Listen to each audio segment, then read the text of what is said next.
జిల్లా ప్రజలకు నూతన సంవత్సర మరియు సంక్రాంతి శుభాకాంక్షలు. ఇట్లు గుంటూరు జిల్లా కేంద్ర సహకార బ్యాంక్ లిమిటెడ్, తెనాలి, గుంటూరు జిల్లా. మా కస్టమర్లకు, శ్రేయోభిలాషులకు, సిబ్బందికి మరియు ఆత్మీయులకు నూతన సంవత్సర మరియు సంక్రాంతి శుభాకాంక్షలు. ఇట్లు మిడ్ వెస్ట్ లిమిటెడ్.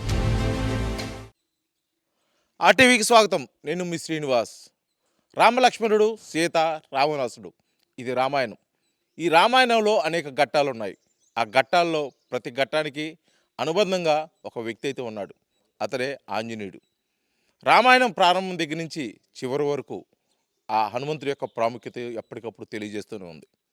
ఆ హనుమంతుడికి మన ఆంధ్రప్రదేశ్కి కూడా ఒక అనుబంధం ఉందని చెప్పేసి కూడా ఇక్కడ ప్రజలైతే నమ్ముతూ ఉంటారు. మార్కాపురం జిల్లా రాచర్ల మండలంలోని సీతారాంపురం కొండ మీద ఆంజనేయులు పాదాలు ఉన్నాయని చెప్పేసి ఎప్పుడో పూర్వీకుల నుంచి కూడా అక్కడ కొలుస్తున్న పరిస్థితి. ఆ పాదాలు అతను ఆంజనేయ స్వామివే అని చెప్పేసి కూడా ఇక్కడ బలంగా నమ్ముతారు.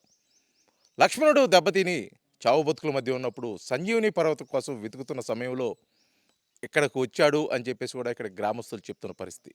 నిజంగా ఇక్కడ ఆంజనేయుల పాదాలు ఉన్నాయా? అసలు అక్కడ ఏ విధంగా ఉన్నాయి? ఈ గ్రామస్తులు ఏం చెప్తారో కూడా ఇప్పుడు ఆర్టీవీ ద్వారా మీకు చూపించే ప్రయత్నం అయితే చేద్దాం. ప్రస్తుతం మనం రామాపురంలోని కొండ మీద ఆంజనేయుడు పాదాల వద్ద అయితే ఉన్నాం.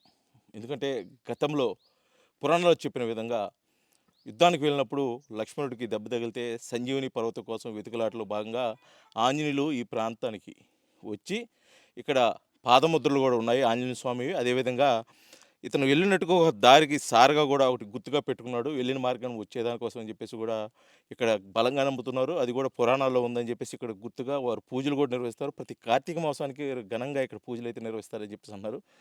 అసలు ఈ పాదముద్రలు ఎప్పటి నుంచి ఉన్నాయి? వాళ్ళ తాతలు ముత్తాతలు అసలు పూర్వీకులు ఏం చెప్పారు? వారు ఎప్పటి నుంచి వీటిని పూజించుతున్నారు అనేది కూడా పూర్తి విషయాలు ఇక్కడ రామాపురం గ్రామస్తులు అయితే కొంతమంది ఉన్నారు. వారు మాట్లాడి తెలుసుకునే ప్రయత్నం అయితే ఇప్పుడు మనం చేద్దాం.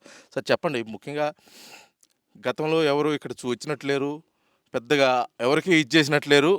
కాకపోతే ఇక్కడ ఆంజనేయ స్వామి పాదముద్రలు ఉన్నాయని చెప్పేస్తున్నారు. మీకు ఎవరు చెప్పారు? అసలు ఎంతకాలం నుంచి మీకు తెలుసు అంటారు?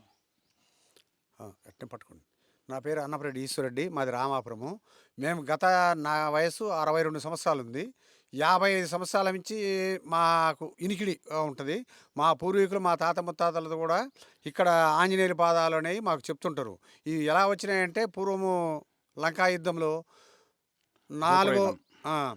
నాలుగో రోజు యుద్ధంలో లక్ష్మణునికి మూర్ఛపడిపోయిన తర్వాత ఆయన ఔషధాల కోసం ఇటు హనుమంతుడు వెళ్ళినాడని, ఆ ముద్రలు పోత సంజీవి కోసం, ద్రోణాద్రి పర్వతం సంజీవి కోసం అని పోతూ ఇక్కడ ఈ దారిన పోయినాడని, దానికి తోక జాడలు కానీ ఈ అడుగులు కానీ ఇక్కడ ఉన్నాయని మా పూర్వీకులు చెబుతుంటారు. మా జేజనాయన గారు, మా నాయన గారు, మా తాత ముత్తాతలు కూడా చెప్తుంటారు. ప్రతి సంవత్సరము కార్తీక మాసంలో ఇక్కడికి కార్తీక మాసము శివరాత్రి రోజులలో ప్రజలు ఇక్కడికి విరివిగా వచ్చి పాదాలను దర్శించుకొని ఇక్కడ పూజల పునస్కారాలు కూడా బాగా జరుగుతూ ఉంటాయి. ఏదైనా ప్రభుత్వం వాళ్ళు కానీ ఇక్కడికి దారి ఏర్పాటు కానీ చేస్తే ఇక్కడ మనం ఏదైనా సౌకర్యంగా చేసుకునే దానికి అవకాశం ఉంది. ఇక్కడ ఈ ప్రదేశంలో నీళ్ళు అనేవి 24 గంటలు 360 రోజులు నీళ్లు పారుతూనే ఉంటాయి.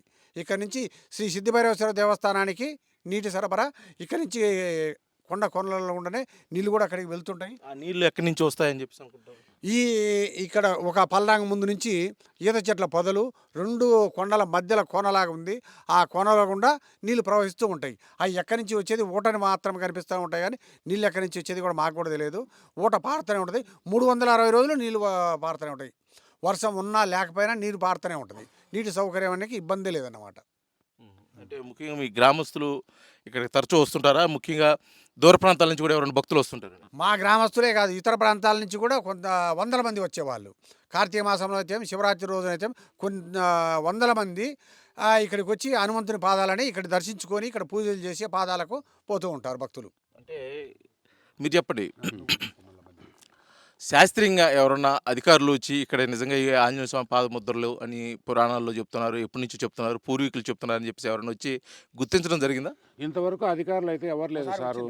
కానీ ఇంతకుముందు వచ్చిపోయినరే, కానీ ఇష్టలునైతే పడలే. ఇంతవరకు వచ్చిపోయినరు, చూసిపోతున్నారు పాదాలు. కానీ ఈ నీళ్లు కానీ శివలింగం దగ్గరికి వెళ్తాయి. ఎక్కడి నుంచి వచ్చింది ఊట కూడా తెలియదు ఇంతవరకు గ్రామస్తులకు కానీ పూర్వీకులకు కానీ. అయితే ఈ వాటర్ పోయి శివలింగం దగ్గర తేలుతాయి నీళ్ళు, అభిషేకానికి కానీ అంతకు. పైగా ఈ ఆంజనేయ స్వామి పాదాలు అనేవి చరిత్ర మాకు పెద్దోళ్ళు చెప్తుంటే చూసిందే, పబ్లిక్గా మేము గడ్డి కోసుకుంటూ ఇక్కడ తిరుగుతూ ఈ పాదాలను చూసినాము. ప్రజలు ఎంతో దూరం నుంచి, ఒడిశా నుంచి వచ్చిండ్రు, మహారాష్ట్ర నుంచి వచ్చిండ్రు, కర్ణాటక నుంచి వచ్చిండ్రు భక్తులు వచ్చి ఇక్కడ దాకా వచ్చి దర్శనం చేసుకొని పోయినరు. బాగానే జరుగుతుంది. కానీ ఇక్కడ డెవలప్మెంట్ కారణం అనేది గవర్నమెంట్ అనేది ఒక ఏదైనా తీసుకుంటే ఈ దారి ఈడి వరకు బాగుంటుంది డెవలప్మెంటు అనే కోరికే మాది. Local to global news at your finger tips. మీ చేతిలో ఒక ఆయుధం. Download Raw TV app. Media legend Ravi Prakash is back.